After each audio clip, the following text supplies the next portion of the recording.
Oui, Inaya? Un truc. Ah mince. Oui, là, c'est parce que je suis en train d'enregistrer. Donc, alors là, on a du coup l'exemple d'une petite partition, hein, qui s'appelle, donc c'est une musique mexicaine qui s'appelle Cielito Lindo, donc ça veut dire mon petit ciel, mon petit beau ciel en espagnol. Et cielo, cielito, c'est une façon d'appeler celui qu'on aime. Donc ça veut dire ma petite chérie, en gros, ou mon petit chéri. Donc, vous pourrez écouter chez vous la musique. Alors là, c'est une musique qui est simplifiée. Euh, Ethan, est-ce que tu peux nous dire quelle est la mesure qui est utilisée pour ce morceau? Pardon. Bonjour Gaspard. Lito, lindo, ça veut dire mon Bonjour. petit ciel. Voilà, il vient juste de commencer. Ethan, du coup, quelle est la mesure utilisée dans cet extrait? Monsieur? Inaya? 3-4? Ouais. Ethan, tu vois la partition ou pas? Oui. Ok. Donc là, 3-4. Et d'ailleurs, si vous regardez juste au-dessus, on a marqué valse. Donc c'est écrit en allemand, mais on s'en fout, c'est pareil, hein. C'est une valse à 160 à la noire, c'est-à-dire que dans une minute, on aura 160 temps. Donc c'est rapide. C'est rapide, ça veut dire qu'on a plus de 2 temps par seconde. C'est très rapide. Donc on a une valse en 3-4. Alors pour le moment, on va étudier un petit peu la rythmique de ce morceau et ensuite on va faire la petite tonalité comme d'habitude. Alors, tout d'abord, cette liaison. Est-ce que vous voyez ma souris? Oui. Oui. D'accord. Cette liaison-là, comment elle s'appelle? On a deux types de liaisons. Est-ce que vous vous rappelez ou pas? Vas-y. Alors, Ethan. Liaison phrasée. Alors, on a liaison de phrasé ou alors le deuxième, c'est Liaison de notes. liaison de notes. Alors, liaison de notes, c'est entre quoi et quoi?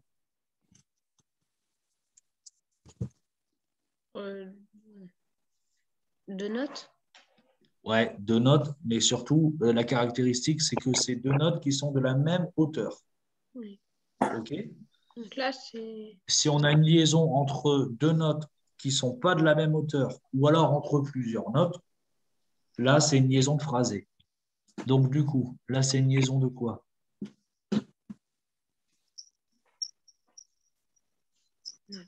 Une liaison de notes. Une liaison de notes.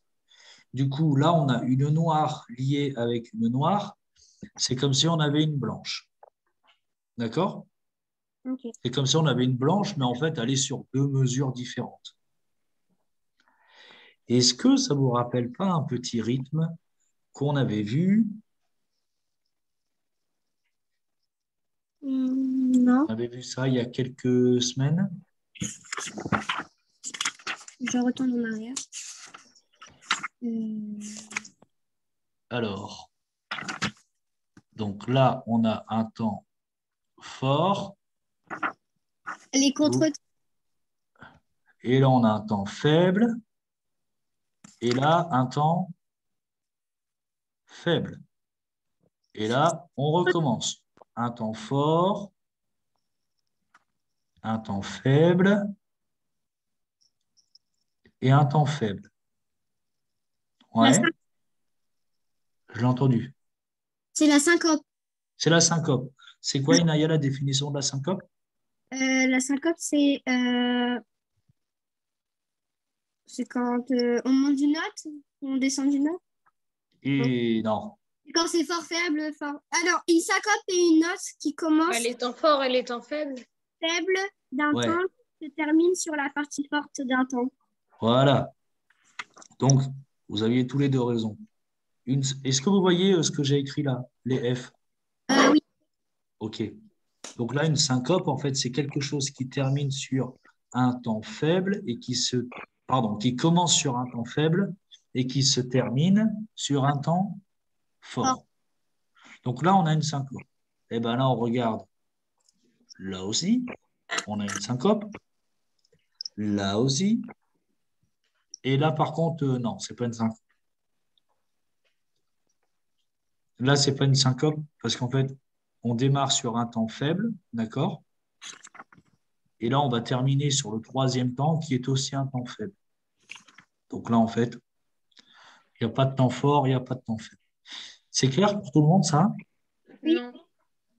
Non? Bah, je comprends pas trop comment on peut savoir si c'est un temps fort ou un temps faible. Ah, alors, je vais essayer de voir comment on fait pour avoir une autre page. Attendez, j'arrête le partage là. Un tableau blanc. Alors, Tableau, comment? on le fait? Ça, normalement, on l'a déjà écrit, mais Gaspard, il n'était pas là.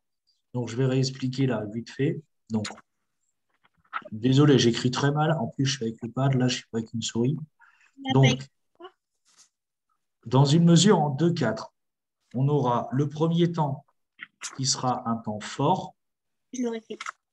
d'accord? Et le deuxième temps qui sera un temps faible. Oui. Tout le temps. Tout le temps.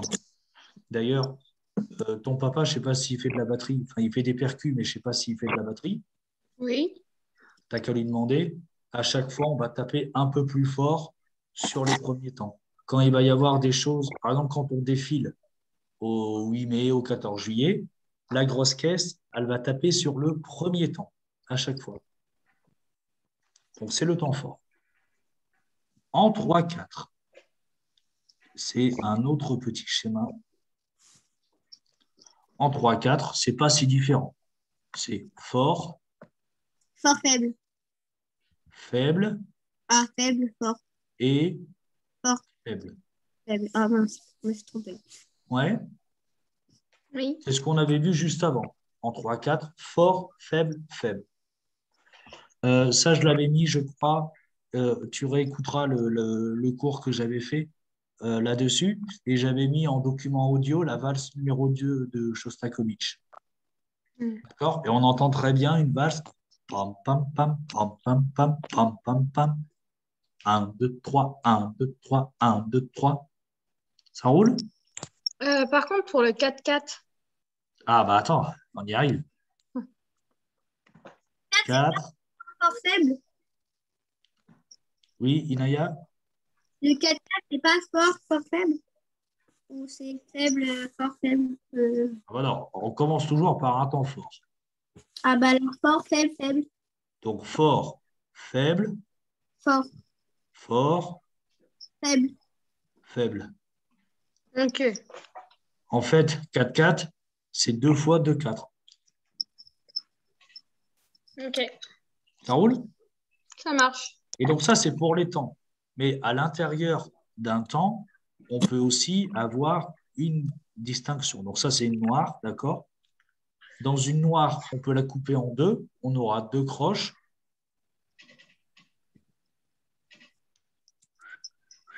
Deux croches. Je vais changer de couleur. La première croche, eh ben, elle sera forte. Et la deuxième, Yep. Et la deuxième croche, elle sera faible. faible. Tout le temps. À chaque fois, on a fort, faible, fort, faible. Sauf pour le 3/4 où on a deux temps faibles qui arrivent l'un à la suite de l'autre. D'accord? Ok. C'est bon ça ou pas? Oui. Ça va mieux? Oui. Gaspard aussi, oui? Oui. Tu as des questions, non? Ça va? Non, non, ça va.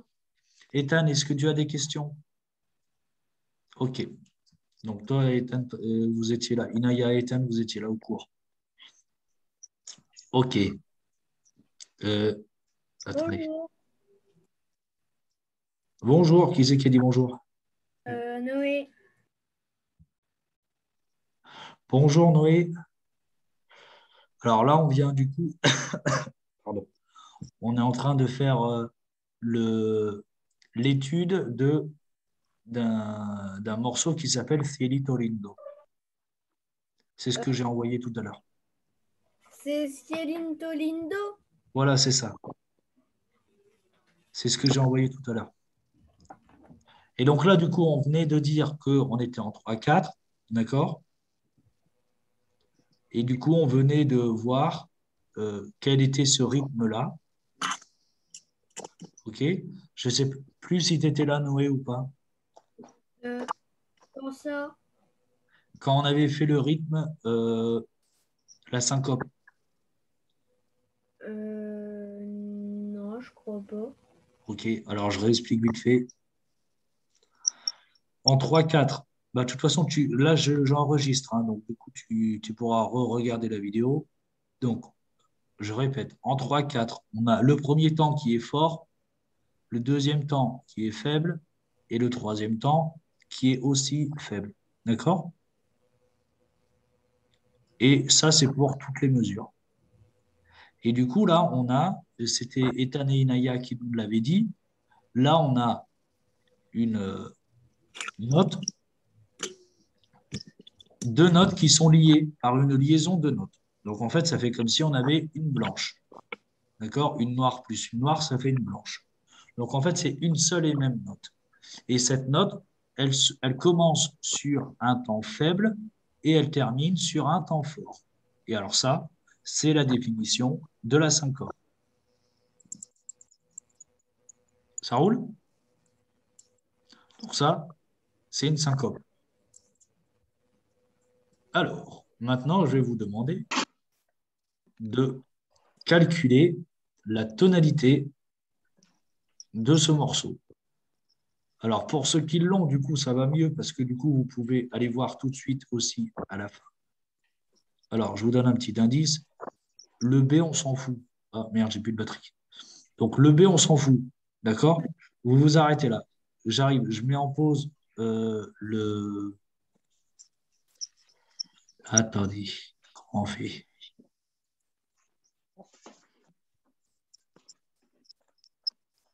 Attendez, j'arrête de partager. Je mets en pause. Donc, qu'est-ce qui vous pose problème, les loulous? Il n'y a pas de dièse, il n'y a pas de bémol, il n'y a pas de bécart, il n'y a rien du tout comme. Ouais, ok. Bon, alors là, les C, les G, tout ça, on s'en fout. Ça, c'est des accords. C'est des accords pour faire à la guitare ou au piano. Donc, on s'en fout. Donc là, on est d'accord, l'armure, elle est vide. Oui. Eh ben, c'est pas grave. Bah oui, mais il y a Do majeur, mais après, je sais pas. Do majeur, ou alors, mais une fois que tu as dit ça, tu as tout dit. Hein. Ah, Attendez, ah oui, oui, c'est vrai. Do majeur et après, attendez, comment je fais pour. si Ah, mineur. voilà. Non, tu dis Non, n'importe quoi. la mineure. Donc là, on fait le petit bonhomme. Mais en plus, je l'avais dit de majeur. Non, ouais, mais après, tu as dit do mineur. Ouais, mais c'est pas Et vrai. do mineur, c'est. Donc voilà. Donc là, c'est do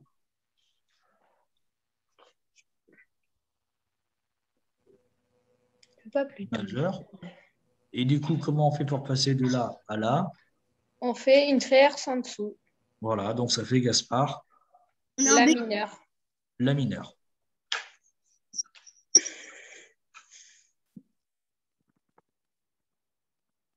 Bon, c'est c'est pas dit. un petit M. Hein? Ah, oui.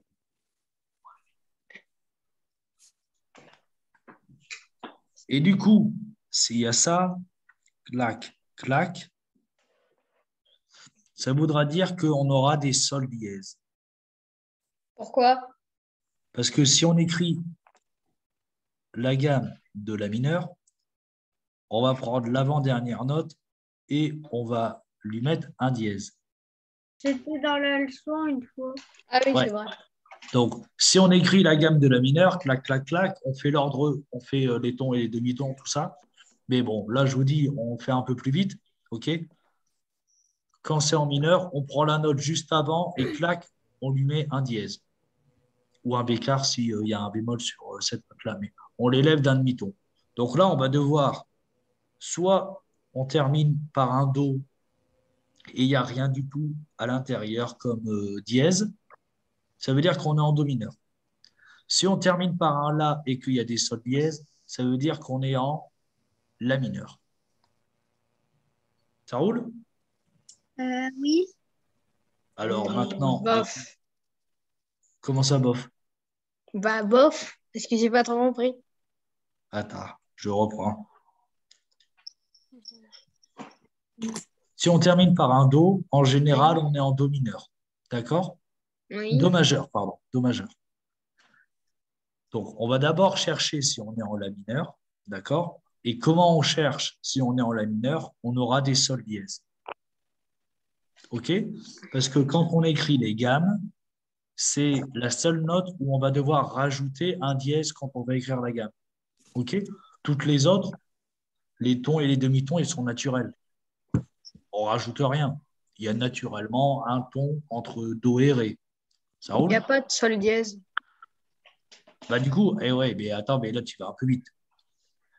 Du coup, on regarde. Hop, à chaque fois, je m'en vais. Du coup, on regarde. Est-ce qu'il y a des sols dièses? Non. Non, Non, il n'y a aucun dièse. Et on termine par quelle note là? un do. Un Do. Alors donc, du coup, qu'est-ce qu'on en conclut? C'est en do majeur. On est en Do majeur. Ça roule pour tout le monde? Donc, Ouais. on cherche d'abord si on est en La mineur. Et ensuite, si on est en La mineur, pardon, si on n'est pas en La mineur, ça veut dire qu'on est dans la Et tonalité majeure.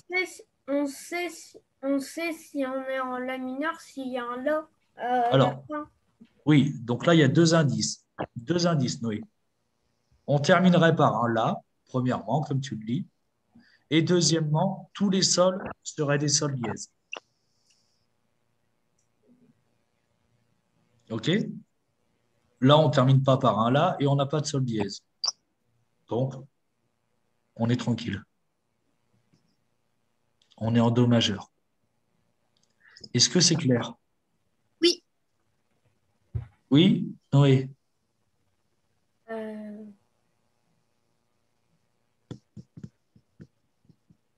Noé? Dehors? euh, pas beaucoup. Pourquoi c'est pas clair? Parce que j'ai pas compris. Gaspard, c'est clair ou pas? Oui. Alors, Oui. vas-y, réexplique comment on fait pour voir. Alors, on prend d'abord le la mineur. Ah, mais ça, je le sais. À quoi? Qu'est-ce qu'il y a? On regarde s'il y a un La mineur et s'il n'y a pas de La mineur, Non, à la non, non. fin, On bah, c'est regarde un s'il y a des Do. sols dièses parce que la mineur, on prend enfin, dans la gamme de la mineur, on va faire un dièse la dernière note L'avant-dernière, oui. et l'avant-dernière. Du coup, on regarde s'il y a un sol dièse.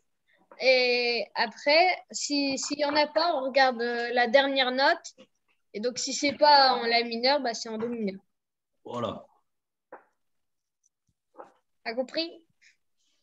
Oui. Ouais. C'est bon? Ok, Ethan, c'est bon, t'as compris aussi? Ok, ça roule.